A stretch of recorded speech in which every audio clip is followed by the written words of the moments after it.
Hello, Soul Tribe. Welcome to Soul Tribe PH. It's me, Anna, your certified international life coach and tarot and oracle card reader. So, if you want to avail my services, tarot reading, or coaching, kindly go to my website www.anasantiago.coach. And please do follow me on all my social media platforms Instagram, Facebook page, and TikTok, and also here in YouTube. Hello, Soul Tribe. Welcome back to my channel, Soul Tribe PH. It's me, Anna, your international life coach, a tarot and oracle card reader, an energy healer, and now a podcast host. So for this particular video, we will be having your monthly zodiac sign reading for the month of May. This is for my dear Aries, Sun, Moon, Rising, Ascendant, Venus. For those who haven't generated their natal birth chart, I suggest to generate yours. Kindly go to the description section. May link there that can help you generate your natal birth chart. Kailangan lang yung date of birth, time of birth, and also the exact location where you were born. And if you happen to have Aries as your rising/ascendant sign, then this is your reading. Kasi based on an article na nabasa ko, it's best for us to look into our rising/ascendant sign for accurate readings. So without further ado, my dear Aries, let's get to know the angel number na maaring there is a message for you that you needed to know. Angel, Spirit, Universe, Ancestors, kindly give me the angel number for my dear Aries. So we have here 4, 5, 3, and 10. I'm going to make this as a 1 kasi 0 yung kasunod. So we have here 45, 31. Kindly go to Google search engine, my dear Aries, and look for angel number 45, 31. Maaring you had been seeing a lot of 444, 555, 333, 111, 1111, 11 as a 11, there's an 11 there as a confirmation, and also there's a lot of 6 here, 666 as a confirmation of your reading. Might be there is a message for you that needs your attention with that angel number. So before doon sa 3 cards that I have for the teaser, let's get to know what will be the general energies of your life for the month of May. So what are the general energies for my dear Aries for the month of May? Angel, Spirit, Universe, Ancestors, kindly give me the general energies of my dear Aries for the month of May. What will be the theme? What will be the focus of their life for the month of May? So for this particular month, we have here Vesta. So the goddess within your sacred spiritual center and quiet dignity. So with the Vesta, it's time for you to find the God within you. The because we are one in the universe. We are the creator of our reality, my dear Aries. So it's time for you to co-create your reality with the universe by visualizing, imagining what kind of love, care, value, respect that you deserve. Kasi whatever you wanted to manifest, you had to align yourself to whatever it is. So kailangan maging clear ka on what you wanted to manifest into your reality. How will you be able to know that? By looking in within yourself. Kasi sometimes if we are too preoccupied of the 3D reality, we are comparing ourselves to others, we are putting other people as our standard on what we wanted to happen in our reality. We end up unfulfilled and unsatisfied kasi we are basing our growth, our actions, our progress on other people's achievement. So it's time for you to focus on you. It's time for you to be clear with what you wanted to manifest into your reality, and it's time for you to co-create it with the Vesta. So the goddess within your sacred spiritual center is quiet dignity. So how will you be able to know that? By stepping back, putting yourself first, focusing on what you needed to do as of the moment. So might be you are too overwhelmed with so many things, my dear Aries, at gusto mong gawin yung lahat. So remember, everything happens for a reason. Nothing is a coincidence. It's either a blessing or a lesson for you to learn. So might be currently with the Ace of Cups, you are trying to give to yourself the kind of love, care, value, respect that you had been giving away. Or this is a certain energy that you might be giving away all of your time, love, and effort to everyone else other than yourself. So you are very selfless.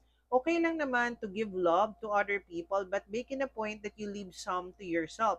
Kasi how you are treating yourself, loving yourself, valuing yourself, and respecting yourself is how you're going to receive it from others, not the other way around. So might be you are a giver.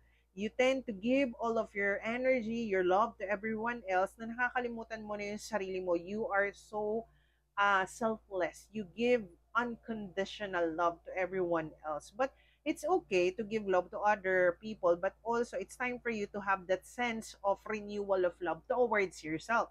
So the love that you're looking for is found within you by the way that you will be loving yourself, valuing yourself, and respecting yourself.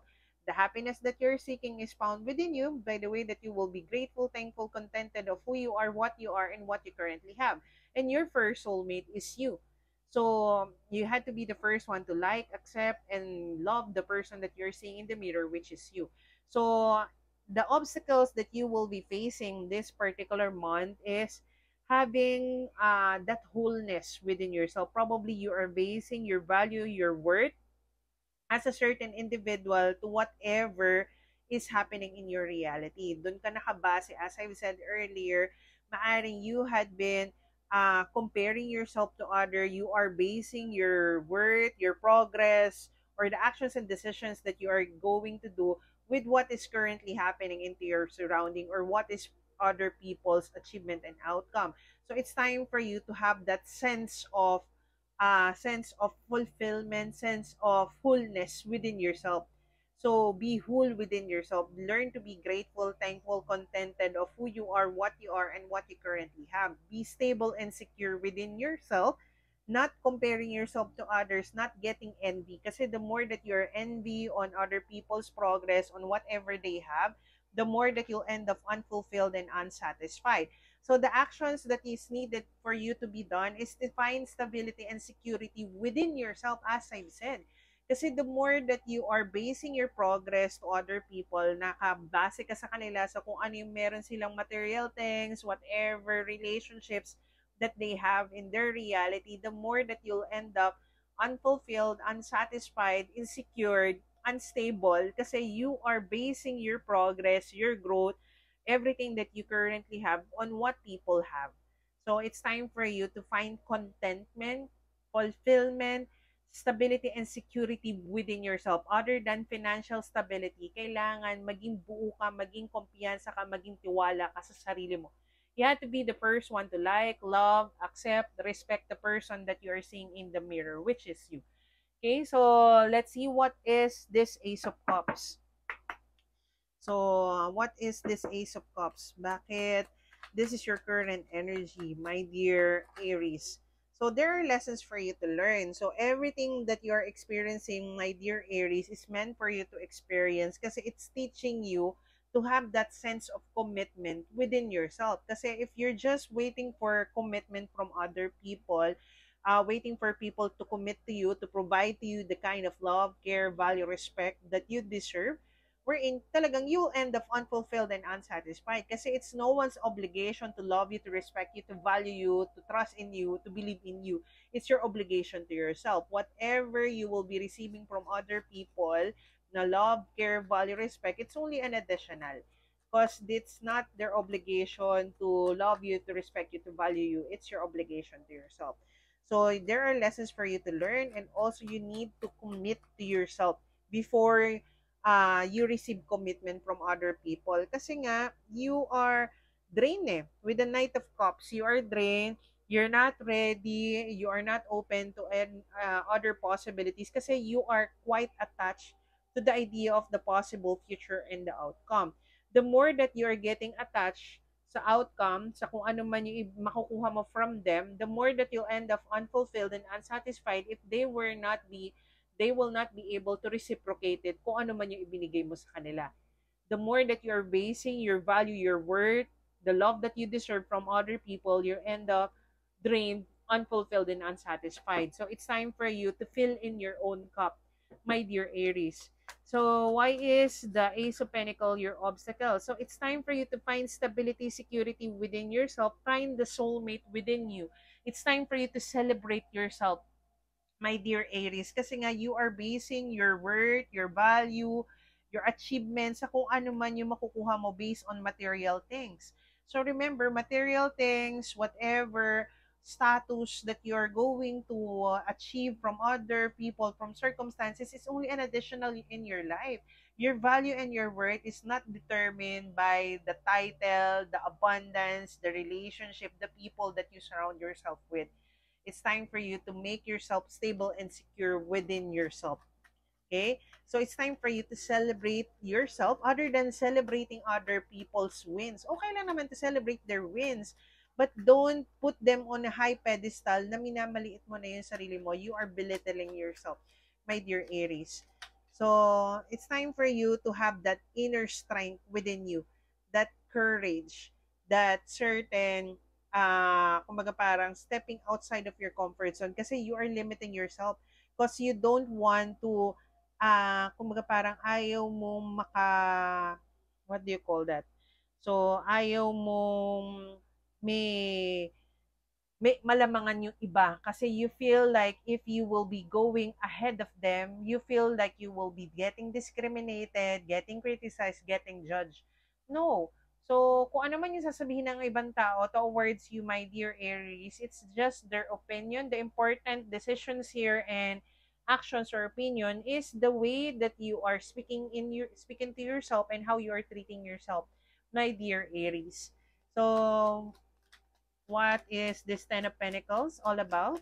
Bakit Ten of Pentacles? You need to heal. Probably, you have certain traumas and issue concerning your stability and security. Probably, you grew up in a family dynamic that is a broken family.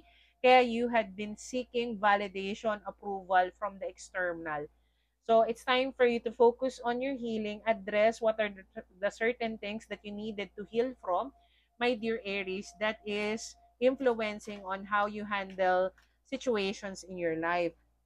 Wherein, sabi ko na nga ba, there is an inner child wound. So probably, it's something about your inner child wounds. So it's time for you to find fulfillment, contentment, happiness within yourself kasi you are basing your fulfillment, your happiness, your worth, your value on the external, to whatever you're going to achieve from the external.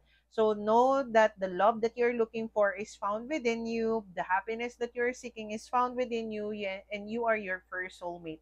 You have to be the first one to like, love, respect, and uh, accept the person that you're seeing in the mirror, which is you. So let's see what are the energies that you will be welcoming when it comes to your career, work life, business life. Angel, Spirit, Universe, Ancestors, what are the energies for my dear Aries for their work life, business life, career? Angel, Spirit, Universe, Ancestors, what are the energies that they will be welcoming? Angel, Spirit, Universe. Okay, so Five of Cup, miss opportunity. So probably for some of you, you don't see things coming towards you kasi you are focusing on the Three Cups, the miss opportunities. You are worrying about the what ifs, things that didn't go your way, wherein hindi mo nakikita there are opportunities on the horizon for you. So instead of focusing on the things that didn't go your way, the miss opportunity, wondering about the what ifs, focus on how you will be achieving the outcome. Focus on how you will be finding solution rather than thinking of the problem or things that didn't go your way. So what are the obstacles that you needed to overcome with your career, work life, business life? What are the obstacles, my dear Aries? So the obstacles that you needing to overcome is being patient and trusting the process. Because some of you, you are getting impatient on, you don't see things clearly as at the moment. You feel that there is no growth, there is no movement, there are a lot of miss opportunity. You are thinking of those certain things, the negativity. Wherein, remember, everything happens for a reason. Nothing is a coincidence. It's either a blessing or a lesson for you to learn. So, the important thing, my dear Aries, is not the outcome. So, yung proseso ang importante, the process, the journey. Because whatever you are going to experience from the journey, from the process, is what you will be needing for you to be able to handle and sustain kung ano man yung parating na outcome towards you. So when it comes to your finances, what are the certain energies that you will be welcoming when it comes to your finances? My dear Aries, Angel, Spirit, Universe, Ancestors. So when it comes to your finances, so you might be having a hard time taking the inspired action. So, not being able to commit, or other than that, kasi pag ito ay naka-upright, this is hot and cold. You will be committing to your growth, to your progress. Let's clarify this. So, why it is the Knight of Wands in reverse? Bakit siya Knight of Wands in reverse? Kasi supposedly these are, kumbaga hot and cold, wishy-washy. So meaning to say, you are going to commit to your progress for your stability and your security. So you will be willing to commit to compromise in a certain opportunity now. Kasi before you weren't able to commit kasi you are wishy-washy. So maaring this is a certain, kumbaga parang a certain commitment that is from a distance with the Eight of Wands at the bottom of the deck. Kasi you had contemplated regarding this certain situation, and you are now ready to commit and provide the efforts with regards to this certain opportunity. So you had gone within, you had gone introspection, kaya you are now ready to commit and provide the efforts that is needed or the decision needed to this certain financial situation. Kasi before hot and cold ka, one foot in, one foot out, you're having doubts with regards this certain opportunity. Obstacles that you needing to overcome when it comes to your financial situation. So, obstacles is being patient and probably juggling. So, trying to find balance. So, maaring there is a certain opportunity coming your way that is divinely guided na kinakailangan mo mag-make ng choice. You need to make a choice. You need to make a decision. So, for you to make a choice, to make a decision, you need to bring balance in your life. Kailangan mo munang mag-go within. You need to contemplate on this certain thing when it comes to your finances. Ano ba yung gusto mong changes when it comes to your financial situation? What are the things that you needed to address? What are the patterns that you have been repeating when it comes to your financial situation? So, kailangan mong mag-contemplate on these certain things that happen in your financial situation for you to bring balance in your life para maayos mo yung buhay mo. Kasi there had been a divine intervention that took place. May nangyari when it comes to your finances that it is needed to happen for you to bring balance in your life para makapag-contemplate ka, makapag-nilay-nilay ka on what are the certain actions that you needed to do next when it comes to your financial situation. When it comes to your love life, relationship in general, what are the energies that you will be welcoming, my dear Aries? What are the energies for your love life, relationships in general? Angel, spirit, universe, ancestors, kindly give me the energies. Whoa, whoa, whoa, whoa. What are the energies for the love life of my dear Aries for their okay.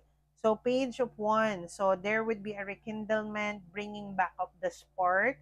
So, kumbaga parang, kung nagkaroon ng turmoil, setback, challenges, separation, breakup with a certain connection between you and a certain person, magkakaroon ng rekindlement, magkakaroon ng bringing back of the spark. Maaring is not totally a big commitment. So, probably, either you or the person will be starting, kumbaga, to test the waters. So, kumbaga, parang starting as a friends para to see on where this certain relationship will go. Maaring this relationship that you will be having starts with friendship. So, maaring magkaroon ng spark, magkaroon ng certain rekindlement between you and a certain individual. So, maaring communication. Communication will be present when it comes to this certain page of one. Let's clarify the page of one. Clarify the page of one, please. Clarify. So, karmic lesson. So, kaya nangyari yung setback, trial, challenges, it needed you to learn a lesson that is provided by these certain circumstances. So, for the meantime, my dear Aries, it's time for you to focus on things that you're enthusiastic about. Focus on the now. Focus on what you needed to do. So, instead of waiting for this certain rekindlement from other people, from your person, find that certain spark within you. Probably a creative idea, may spark of new idea when it comes to your career. So use that certain creative spark na para bumalik yung enthusiasm mo sa isang bagay na maaring you have lost because of what took place in your relationship. Okay, ang unang relationship that we needed to fix or establish is our relationship with ourselves first. So probably this is the time for you that you needed to establish or rekindle that relationship with yourself, my dear Aries, and trust the process on how things are unfolding in your life. Meron tayong tatlong trust the process here. So have patience. So this three cards represents patience. So universe is telling you that everything that you're experiencing is needed for you to experience. It's divinely guided. And it's telling you to have patience and trust the process. So what is the obstacles? So might be you are stressing about certain things. So you are worrying, you are having sleepless nights and anxiety waiting for this certain rekindlement from a certain connection. So instead of focusing on things that you cannot control, which is the decisions and actions of your person or people around you, it's time for you to focus on the things that you can control, which is your own emotions and decision. Kasi nga, the more that you're worrying about things that you cannot control, the more that you'll end up unfulfilled and unsatisfied. Kasi you're drained na eh. For some of you, this is a toxic cycle that you needed to end na nagiging repetitive na yung pattern of your connection. So there are things that you needed to address na bakit nagkakaroon ng repetitive pattern when it comes to your relationship. And it's divinely guided na mangyari, this breakup, this separation, the stagnancy when it comes to your love life needed to take place for you to reassess what are the toxic patterns that you had been repeating because it had been a toxic cycle na when it comes to your love life. Okay? So, this is a time for you to contemplate on what are the certain things that needs your attention, what are the certain lessons that you needed to learn from every people, situation, mindset that doesn't serve your highest good. Sorry for that. So, yan. So, let's get you your oracle guidance, my dear Aries. Let's get you your oracle guidance. Oracle guidance for my dear Aries. Oracle guidance for my dear Aries. So, it's time to go. So, it's time for you to leave people, situation, mindset that doesn't serve your highest good, old habits, toxic traits, toxic behavior. Kasi if you really wanted new love, new opportunities, new beginning in all aspect of your life, my dear Aries, you had to leave the old to welcome the new. So there are certain things na kailangan mo nang iwanan. It's either a relationship, an opportunity, a mindset, a habit, as I've said, a pattern that you needed to reassess. Why have you been repeating it? So that you can welcome the new. And remember, karma with the fates. So, lahat ng nangyayari when it comes to your love life, your career, your finances is divinely guided. It needed for you to, it needed you to experience it for you to learn the lesson that is provided by those certain circumstances. So, let's get you your angel messages. Angel messages for my dear Aries. So, 999. Wow. So, thank the past for your lessons and leave it where it belongs so you can make the best of the life that is still waiting to be fulfilled by only you. As I've said, so this is your sign that there are, we have here 9 again. 4 and 5 equals 9. So it's time for you to leave the past behind. So for you to welcome this certain new beginning, this commitment, this abundance, this new job, new relationship, new opportunity, new business venture, before you welcome them, before you start something, you had to learn the lessons that is provided by everything that you're encountering, my dear Aries. Kasi hanggat you are not learning the lesson, you will be repeating the same old cycles. Okay? So what is your affirmation, my dear Aries? What is your affirmation? What is the affirmation for my dear Aries? So your affirmation is, I'm breaking free of any limits I have placed upon myself. So same energy, it's time to go, and it's time for you to break free from certain people, situation, mindset that doesn't serve your highest good.